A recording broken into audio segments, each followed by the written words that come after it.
settle in. So thank you so much for being here, and to the Doctors Chawla for putting this event on and all the wonderful information and events that they have today, and for the opportunity to talk about this topic as well, which is the environmental urgency of our food choices. So just a little bit briefly about me. My name's Bob Rapfogle. My partner Sophia and I have an educational nonprofit called Meet Your Future that provides information about the ethical, environmental, health, and other implications of our society's use of animals and consumption of animal products. So you can feel free to check us out online. We have a lot of information, including a lot of information about the environmental topics that we'll be touching on a little bit today. So to kind of dive into it, the title of our topic is the environmental urgency of our food choices. And urgency denotes both something that's material, something that has a big impact, and something that is urgent in the sense that it's immediate. It's something that we have to address right now.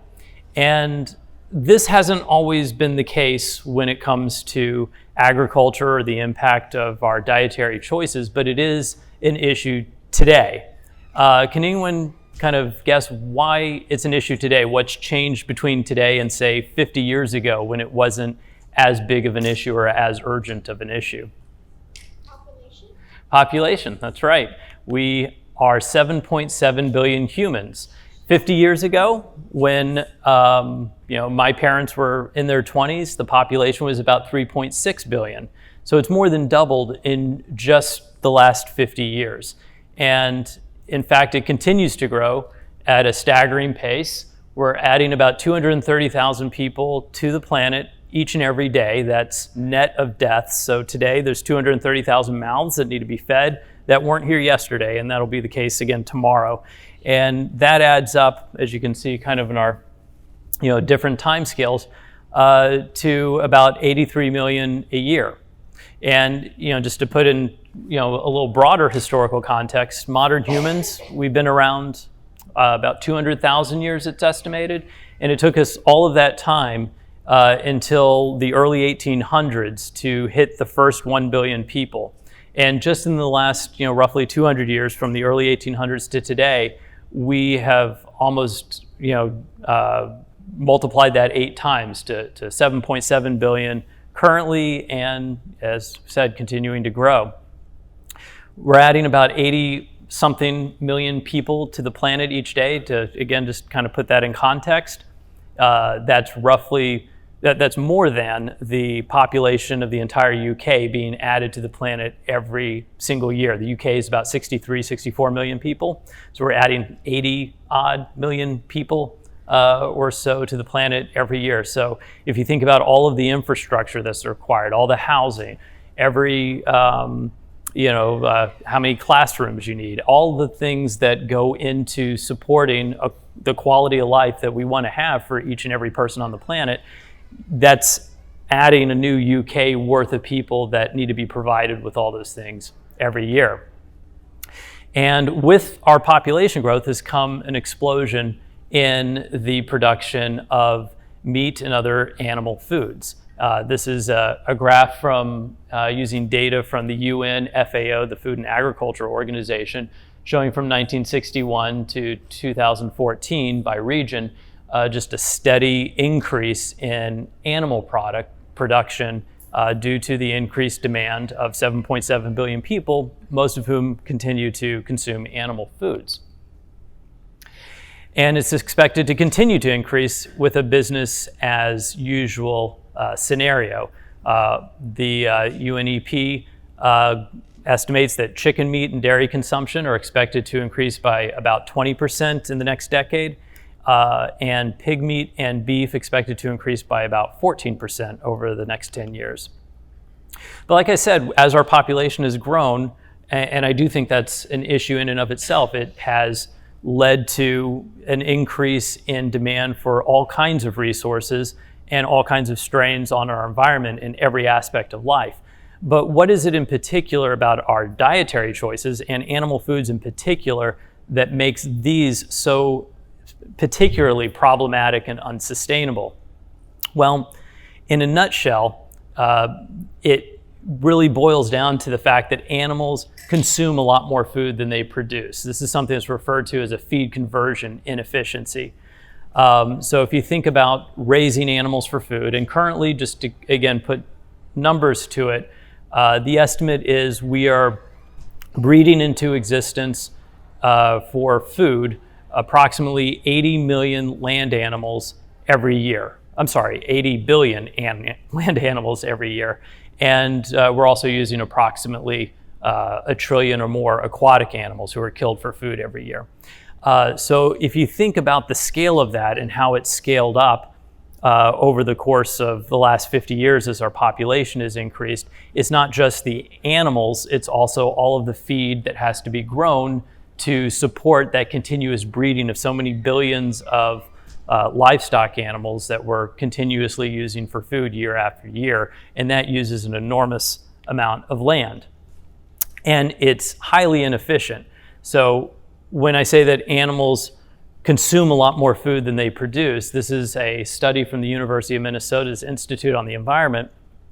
It varies for different types of food, but on average, we only recover about 12% of the calories that are invested as feed crops in the animals that are bred for meat, dairy, and other animal products. So that means we're losing approximately 90% of all of those calories that are grown for feed crops. And so, we think about environmental sustainability and we think about food waste, and that's a big issue in and of itself. But if you think about every time we consume animal foods, on average, it's a little bit like just throwing away 90% of the food that was invested in producing those animal foods. So it's a big part of food waste in my mind, even though you don't necessarily see it directly. It's not just being thrown away on the plate that you have right in front of you. And from the same study, if we grew food for direct human consumption exclusively instead of growing it for animals, we could feed an additional 4 billion people, increasing global food calories by as much as 70%. So it's not just an environmental issue, it's also a serious humanitarian consideration as well, because we currently have, with our present population today, roughly 1 billion people in the world who are suffering from malnutrition due to lack of access to food for food insecurity reasons.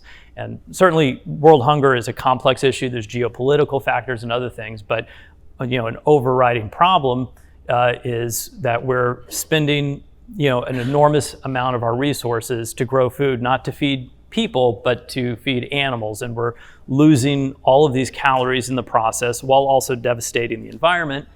And in addition, it also increases the price of basic food staples that poorer countries desperately need to feed their populations. So land use and loss of biodiversity. This is related to how much land that we're using to raise animals for food. So just again to refresh kind of the numbers, we're currently breeding into existence roughly 80 billion land animals for food, meat and dairy, other animal products each and every year. And that uses an enormous amount of land for the reasons we just kind of talked about. This is from the United Nations report, Livestock's Long Shadow. Livestock sector is by far the single largest anthropogenic user of land on the planet. From another report that estimates that livestock systems occupy 45% of the global surface area. And that number is kind of hard to, I think, conceptualize. And you'll see different numbers used in different reports depending on how they measure what global surface area means. It may be ice-free surface or areas that are suitable for agriculture. But for purposes of thinking about how material this is, it's roughly a third of the planet that we're using to raise animals for food. And this is from the Global Landscapes Initiative, also out of the University of Minnesota. This just kind of visualizes it. This is how much the planet we're using for agriculture. It is by far the largest human activity as far as land footprint. Nothing really comes close. The red or I guess it's kind of an orangey brown color pasture, that's where the actual animals are. It's where all the livestock animals are kept, where they graze, where they're in, sometimes intensified factory farming situations. It's where the animals physically are. And if you were to take all of the red areas and consolidate them, it would be roughly the size of South America. And that's just the places where the animals are. The green is cropland. And if you were to consolidate that, it would be roughly the size of the continent of Africa. And about a third of that are crops that are being grown as feed crops to feed livestock animals. And so the rest of it is the food that's grown for direct human consumption. But the majority of it is for livestock and meat and dairy production. So just to give a little bit of a visual scale of just how much of the planet we're currently occupying for agriculture. And in that sense, I think it becomes a little easier to see the urgency and the damage that's done by having such an unsustainable land footprint for meat and animal products. The livestock sector, this is also from the UN report, may be the leading player in the reduction of biodiversity since it is a major driver of deforestation. From another report, livestock production is the single largest driver of habitat loss, again, because of its large land footprint. Both livestock and feedstock production are increasing in developing tropical countries where the majority of biodiversity resides. If you think about what's been in the news with the Amazon rainforest, it's not on fire on accident. It's predominantly being burned for grazing land for cattle and for growing feed crops. Habitat loss, of course, remains the main driver of extinctions and loss of biodiversity. And so while there's a number of reasons why we're losing species, for example, poaching is a big problem of rhinoceros and elephants. The biggest driver for, yes, hanging in there. Do you like that picture? The biggest driver is loss of habitat. Just like you and I need a home, and if we were kicked out of our home, our chances of survival would greatly diminish. It's the same thing for wild, free-living animals. We are taking up their space for all kinds of human activities, but the biggest one is where we keep the animals that we breed for food and all of the feed crops that we use to support that. And how many species are we losing right now? How much biodiversity are we losing? Well, we are in currently what's referred to as a mass extinction event. This is from a study from 2016. The little dotted line at the bottom is what's called the background extinction rate. That's the rate at which species naturally go extinct over time. And the lines for the different categories of animals are the extinction rates we're currently seeing due to human activities, primarily habitat loss. And so, just a quick Google search, you'll find articles abound regarding the fact that we're in a 6th mass extinction. This is from the same report from where that graph took place. So it's not, something that they're warning us could happen. It's not something that we're sort of stumbling into, and we could be losing, more species than the planet can handle at some point in the future. It's a mass extinction event. The last time this happened, does anybody know last time we had a mass extinction? Well, even before that, so I think the last ice age, the dinosaurs, that's right. And that was about 65 million years ago, and it was caused by an asteroid that hit near the Yucatan Peninsula in Mexico. And we've had 5 mass extinctions in all of in all of Earth's biological history. And so it's pretty remarkable that we're in the middle of a mass extinction right now. And it's not like any of the previous ones that are caused by volcanic eruptions or collisions with meteors. This one's caused entirely by us. We're the cause of the problem. We are driving the extinction, and there's no one else to blame but humans. And that means we have the ability to reverse and restore, to the extent possible, what it is we have left. And I think that is very important. Because without biodiversity, we don't survive. It's not only, I think, morally problematic to be taking out species for things that we don't need to survive, but it's also it's also something that our own survival depends on. Biodiversity provides ecosystem services that maintain the habitability of our planet. This is just another report to put a little bit of context to how urgent and how severe this is. We've lost, according to the World Wildlife Fund, the WWF, about half of all wild animals in just 40 years. So this is, kind of, again, what's different between today and 40, 50 years ago. Our population has skyrocketed while the population of other species has plummeted into a mass extinction. And on top of all of this, the United Nations estimates that we're going to have to double our food production by 2050 to feed the growing human population. But the problem is, we don't really have the land to do that. We are, if we continue business as usual, it's expected that we'll increase the environmental impact of agriculture over the next, between 2010 and 2050, based on when this report came out, an increase in the environmental impact between 50 and 90%, which is beyond the planetary boundaries that define a safe operating space for humanity. So we need a different recipe when it comes to our dietary choices and the way in which we produce food.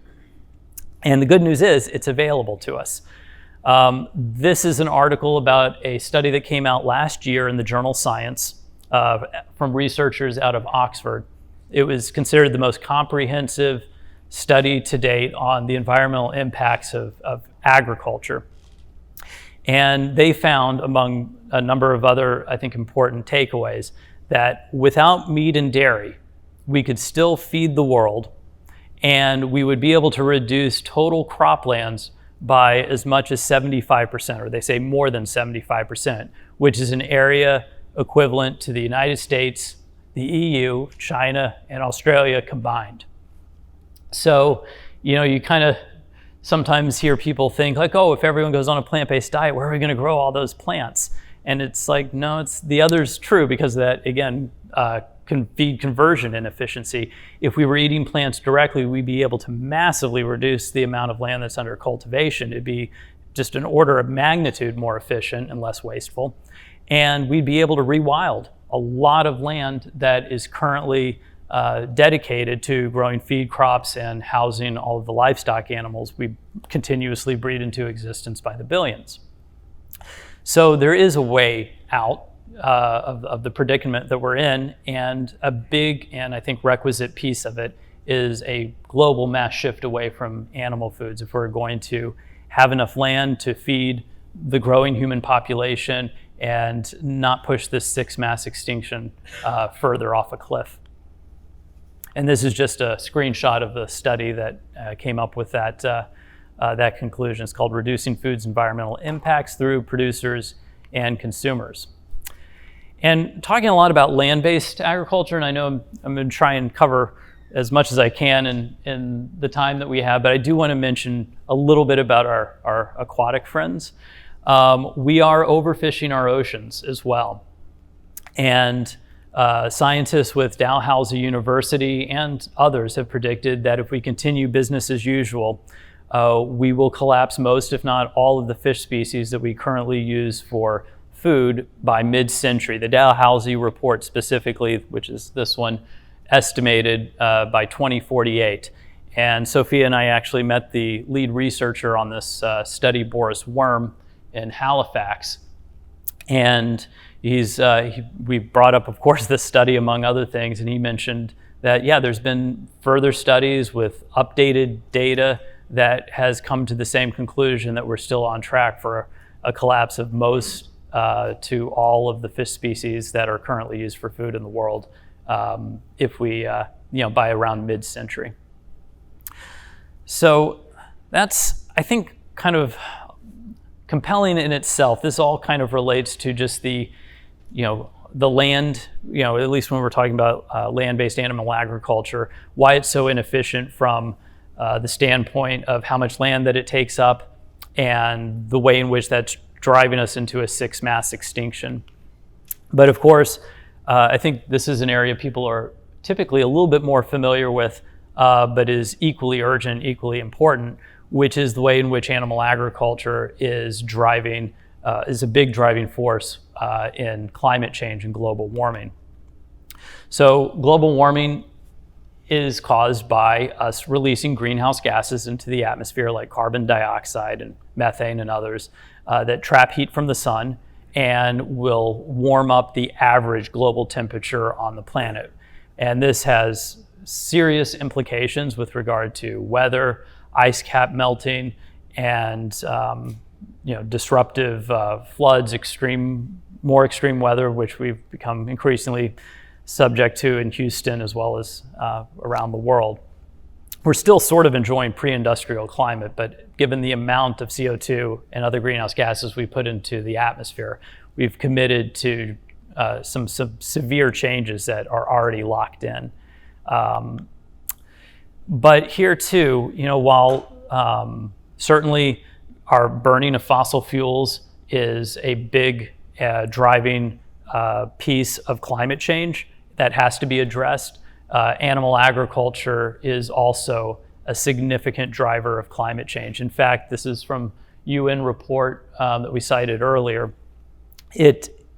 Raising animals for food has an even larger contribution to the global warming effect than all of transportation combined worldwide. So all the cars, all the buses, all the ships, the airplanes from all over the world combined is still less than the greenhouse gas impact of raising animals for food globally. And just as a footnote, while you see an 18% figure there's some subject of controversy as to exactly what the percentage contribution of animal agriculture is. It goes anywhere from 14.5% up to 51%, depending on the number of studies that you've looked at. The UN is sort of considered a conservative baseline. It excludes a lot of the impacts from change in land use, deforestation. Trees are an important carbon sink. They sequester it.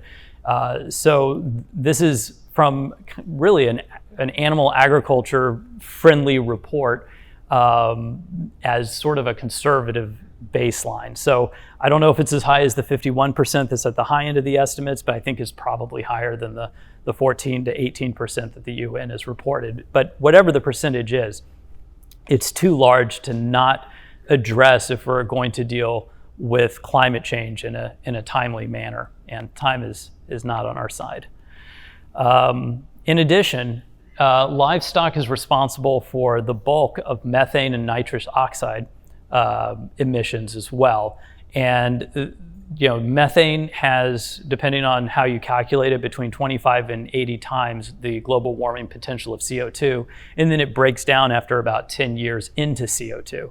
So methane is an extremely potent and very important greenhouse gas, as is nitrous oxide. And so a lot of the estimates, when you see sort of a range of estimates as to what is it that animal agriculture contributes, some of it deals with how there's sort of like what's the global warming equivalent of some of these more powerful greenhouse gases compared to CO2. But again, these are extremely concerning and problematic greenhouse gas contributors as well, methane and nitrous oxide, and they predominantly are coming from our animal agriculture activities. And here again, this is a solution I think that's kind of staring us in the face that we, in addition to other efforts, need to take seriously. This is from one recent study. Marco Springman is the lead researcher from Oxford as well, different Oxford researcher. To seriously fight climate change, more plant-based diets will be needed. If everyone turned vegan, we could reduce the greenhouse gas footprint of agriculture by a huge 70%.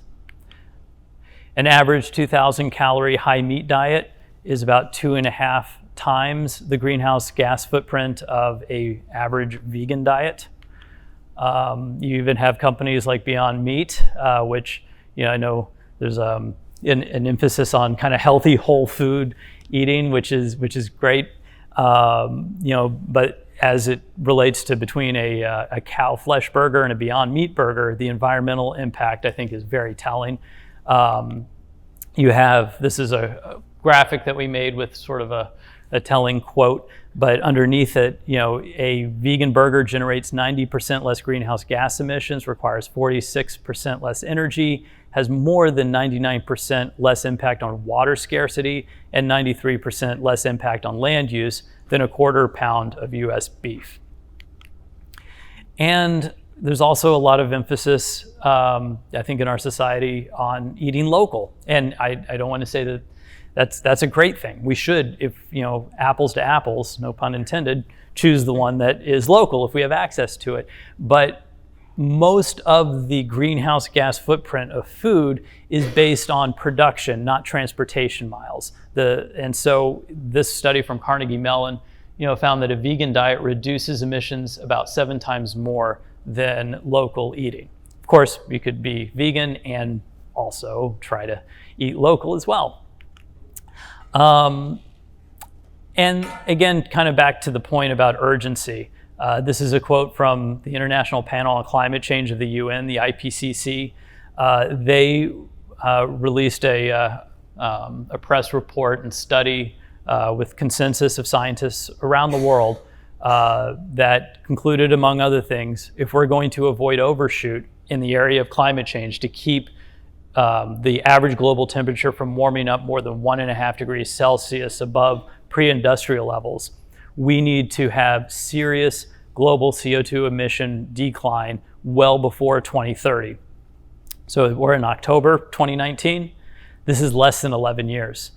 We have less time between now and when we have to have had serious major radical changes in reduction than we had, if any of you were in Houston about 10, 11 years ago, if you remember Hurricane Ike, that was about 11 years ago. So I think we actually have more space between where we are now and Hurricane Ike than we do between now and when we have to have achieved major reductions.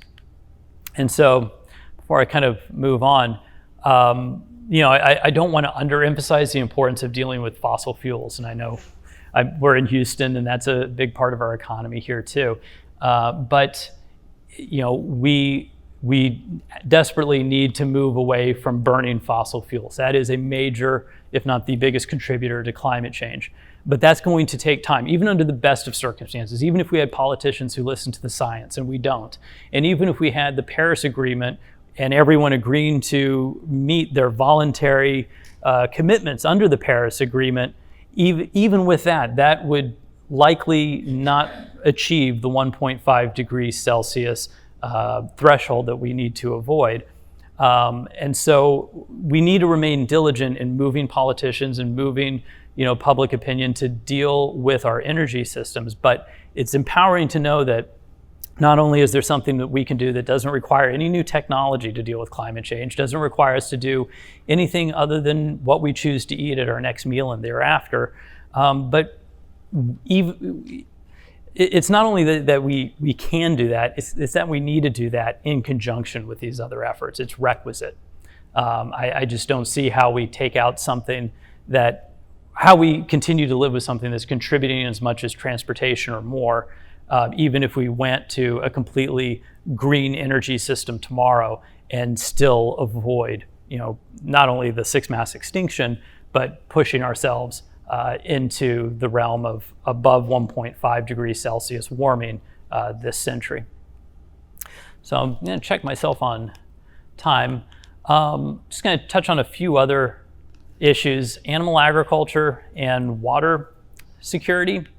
So I think it kind of goes without saying, if it takes so much land to make meat and dairy and other animal foods, it also takes a lot of water. There's a lot of water that think about all the water that we need. 7.7 billion humans. We need fresh water to sustain our lives. We're breeding 80 billion land animals into existence for slaughter every year. They have to drink water too. They use a lot of food just to survive that we don't get back in the calories invested, and they use a lot of water in order to sustain themselves during that process of being continuously bred into existence. Plus, there's the indirect water footprint of all the crops that have to be grown that are fed to the animals as feed crops. And so, just one example, it takes 1,700 gallons of water to produce 1 pound of beef. It's things that you don't see. And of course, different foods have different water footprints. with cow flesh, sheep, goat meat, pig meat kind of being, and butter, being kind of the worst of the worst. And then you have, kind of a range within the plant-based foods at the top. But on average, plant-based foods just require a whole lot less water to produce than animal foods. On average, a vegan, a person who doesn't eat meat or dairy, indirectly consumes nearly 600 gallons of water per day, less than a person who eats an average American diet. So you think about trying to take short showers. I remember a scene, and if you haven't seen the film Cowspiracy, there's a cute scene at the beginning where the protagonist, Kip Anderson, is trying to take short showers to be a good environmentalist and to save water, and then he realizes just one hamburger kind of destroys all those efforts for many, many months worth of showers. So, and this is a earlier report from the Stockholm International Water Institute, SIWI, that they project we will not have enough water to grow all the crops needed to feed the human population by mid-century unless animal foods are limited to 5% of total calories. And even then, they said, it would be a challenge. So the urgency is also in respect of our fresh water security. And it's just kind of worth saying, I'm not going to get into everything, of course. I'm going to wrap up and take some questions if anyone has any, but there's a lot of other impacts associated with animal products that are not associated with plant foods. From ocean dead zones, from all of the pollutants that get into our water supply and flow into the ocean. We have a big ocean dead zone in the Gulf of Mexico from all of the fertilizers and animal waste that pollute the Mississippi River and tributaries and spill into the Gulf of Mexico. Water pollution and contamination. I'm sure you've seen the hurricanes in places like North Carolina that have a lot of pig farms, and there's these big, waste manure lagoons where they keep all the waste for these intensively confined animals. And when a hurricane comes in, it gets swept away. But even without natural disasters, it's a real environmental problem, and they have trouble given just the volume of animals that are being bred to meet demand. Finding places for all that manure to go. They'll sometimes spray it in sprinklers on neighboring property, and it's a real health hazard. Antibiotic resistance. Most antibiotics in the U.S. are not used for humans. They're used on animals to keep them growing profitably in the situations in which we confine them, and that, of course, breeds antibiotic resistance. And that's another major concern.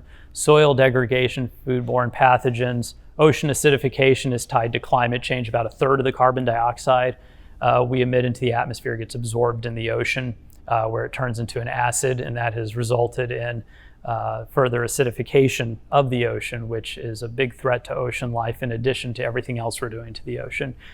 So when it comes to combating climate change, that goes hand in hand with ocean acidification. And so I think I got the alignment a little bit off here, but this is just another quote that I think is worth reading from Joseph Poore. He's one of the Oxford researchers behind one of the studies we talked about earlier, and he actually got into the study. Just interesting footnote: he was not vegan when he started the study, and his goal was to find more efficient ways to produce animal foods. And certainly, if you look at it, there's ways that you can make it less inefficient than others. But by the time he got through his research over this multi-year comprehensive study, he went vegan himself, because there's only so far you can go, and it's still just unsustainable and inefficient to produce animal foods, even with all of the improvements that you can try to make in the production. They're just inherently inefficient. There's certain things you just can't get around using animals for food. And so his quote was, "A vegan diet is probably the single biggest way to reduce your impact on planet Earth. Not just greenhouse gases, but global acidification, eutrophication, land use, and water use. It's far bigger than cutting down on your flights or buying an electric car." And of course, I don't need to spend too much time on this, because if you're listening to a lot more qualified people than me who are here talking today about nutrition and health. But going vegan, for anyone with access to basic food options, it's easy. I know if anybody out there hasn't made the transition, there's effort in kind of forming new habits and figuring out what you buy and how you kind of plan out your week's worth of meals and things like that. But once you get over that initial hump, it's the easiest thing in the world. It's no harder than eating the way you grew up eating once you form those habits and get into a new groove. This is the position of the Academy of Nutrition and Dietetics that vegan diets are healthful, nutritionally adequate, appropriate for anybody in any stage of life, from older adults to children to pregnant and lactating women to athletes. And they note some of the health benefits associated with a plant-based diet as well. It's a good quote from the recent chair of the American College of Cardiology. There's two kinds of cardiologists, vegans and those who have not read the data. So I don't think we have time to go through plastics, but try to avoid single-use plastics too. So actions you can take, obviously adopt a vegan diet, reduce plastic, which we didn't get into, but should be kind of self-evident. It's a material that just doesn't biodegrade, doesn't go away, and if you use it once and throw it away, it just accumulates. And 7.7 billion people all using single-use plastic. It's not related to our diets, but it's another big environmental problem. It just doesn't work. So in any case, I appreciate everyone's time. I think I've got about 10 minutes, so I was going to wrap it up kind of here as far as kind of rambling about all these things, and see if anybody had any questions. Thank you.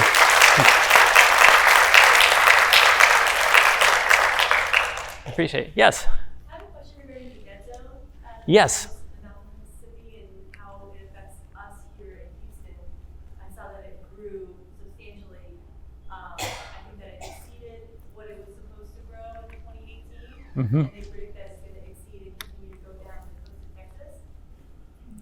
Yeah, I have not kept up with some of the latest news, other than I think after the last round of major storms in the area, it washed a lot of just pollutants and fertilizers. Again, a lot of it related to animal agriculture, and grew the size of the dead zone, which is very concerning. It basically, creates these algae blooms that suck up all the oxygen, and then other aquatic life can't survive. But I appreciate you bringing that up. I'd like to read more if it's coming to the coast, or how it affects the coastal areas specifically. Yeah, that's what I was wondering, is how it affects us with precipitation and our rainfall. And Yeah. Houston doesn't have the best air quality. Nope. I just wasn't sure if it was. Yeah, no, it's not something I've looked at recently, but I will. Yeah, thanks for bringing that up. I don't know how it affects local climate or things like that, but it very well might. Yeah. Do you have any information about the growth rates of animals for consumption? So you talked about 80 million right now. Yeah, So billion. Is that growing? Is that going down? Is it flat? Yeah, unfortunately, it's going in the wrong direction. I couldn't give you exact numbers, other than there was the one study that we included an excerpt of, that the UN projects, I think, about a 20% increase in chicken meat over the next 10 years and about a 14% increase in pig meat and cow meat over the next 10 years. For dairy and Oh, dairy and chicken, yeah. 14% for Ye- Yeah, but let me scroll back. There was a chart. I mean, the thing is, even though there's increased awareness of plant-based diets, it's just not fast enough yet. And we're, again, adding about 80 million people to the planet every year. And unless we're adding more than 80 million new vegans to the planet every year, it's going to continue to go up. Where is, I think I passed it, sorry. Here. So this is just kind of the trend line that's been very consistent from 61 to 2014, as far as animal and meat product consumption. I don't know what that translates to in terms of individual animals. I know the current estimate is about 80 billion land animals and over 1 trillion sea animals used for food every year. But that's going to, correspondingly increase as demand for, the products that they're made into continues to increase based on that trend line. So it's very concerning, and we do need to turn it around. But current projections based on business as usual show it continuing at this pace, unfortunately. Yeah. And do you have any data on how much plant food diets are growing, in the world, in the U.S.? Yeah, very, very little. There was these are kind of self-reported studies and phone surveys and things, but it is on the increase. I think they said there's been a few in the UK and I think something in the US that someone put out, and I apologize, I can't remember specifically, but I think it was an encouraging percentage. It was like a 600% increase in people identifying as vegan, and I think it was a higher percentage for if you include vegans and vegetarians over I think like a 5-year period. So I mean that is encouraging, but it's still not fast enough. So if you take the fact that we I think 5-6 years ago the estimates were like there's 2 or 3% of the population in the U.S. is vegan, so a 600% increase in that is great, but it's still well under 10%. Probably closer to 5 or 6%, where you have 94%, continuing to consume animal products and do so regularly. So it's something that I hope changes. I know there's been also some studies that kind of look at once you hit around 12% with respect to the adoption of an idea in society, then it kind of has that critical mass and takes off.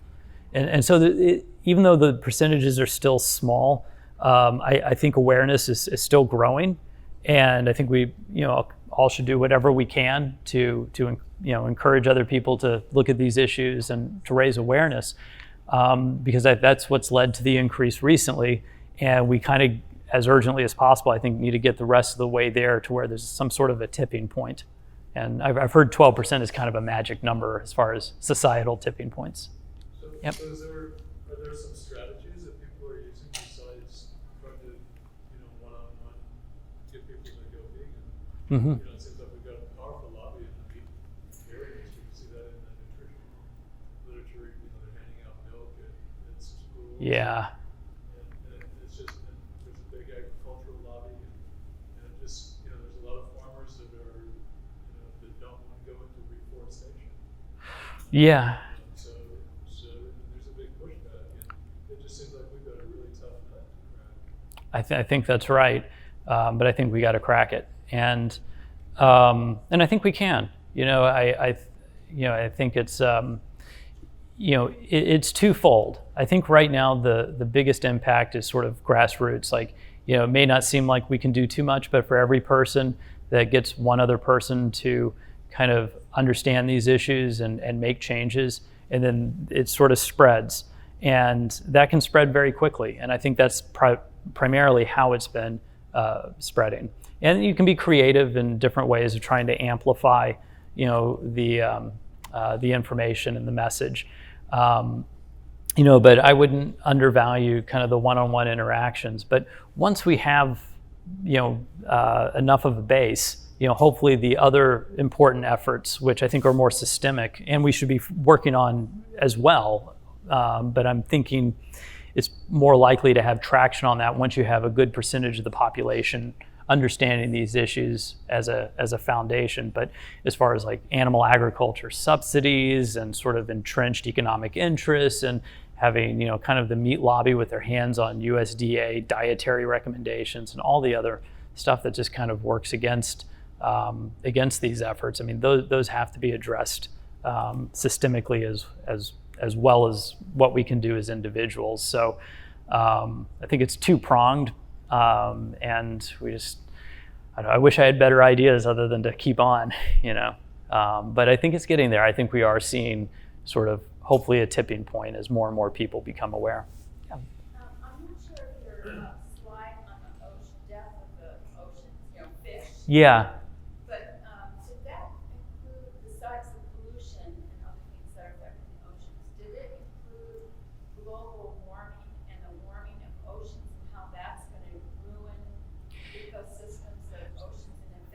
Yeah. then it's really, we're toast. Could be game over, yeah. Because the ocean's living, Mm-hmm. we depend on that for all kinds of things. Oh, absolutely. About half of the oxygen production in our atmosphere comes from phytoplankton in the ocean. I mean, if we have ecosystem collapse of the ocean, it really is, we don't survive if the oceans don't.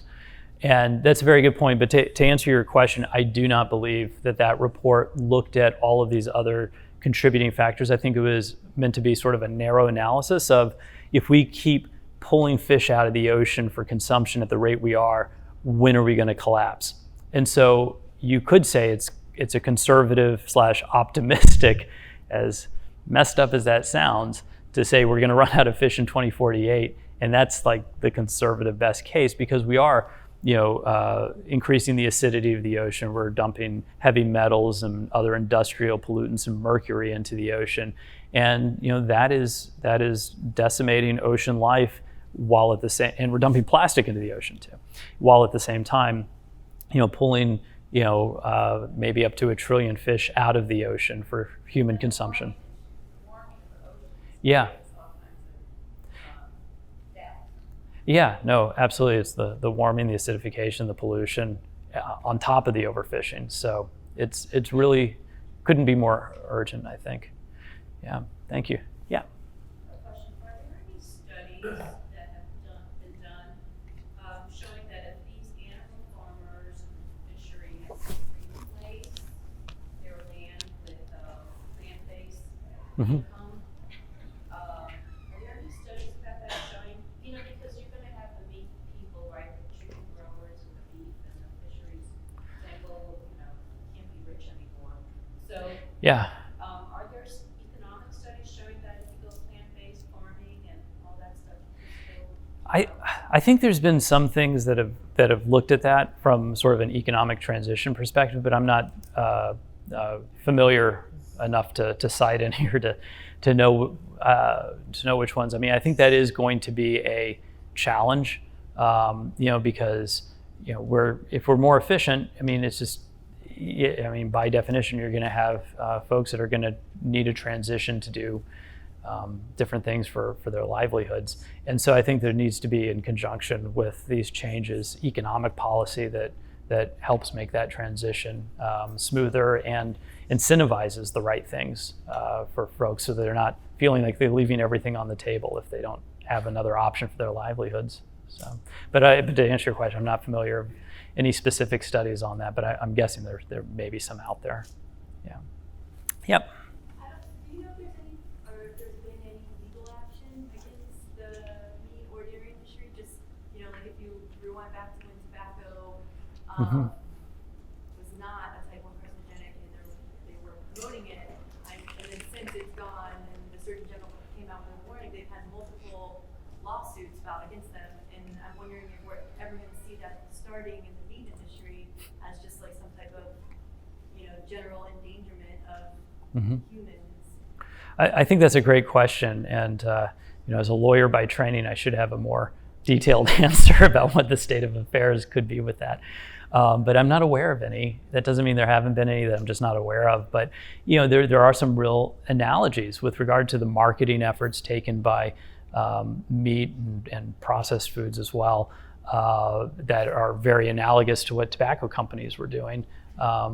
Before that became more, widely understood by the public generally, and certainly a lot of lawsuits, came out of that process against tobacco companies. So I don't see it as out of the question, but I will look into that. I should, given my profession, I should know that. So since it's 12:20 and I don't want you guys to be late in line, feel free to go eat lunch. Bob will be on our Q&A panel. I don't know who told you that. Oh, yeah. So I you heard something. have a chance to ask some questions during that time. All right, well, thank you all so much for your attention and questions. Thank you.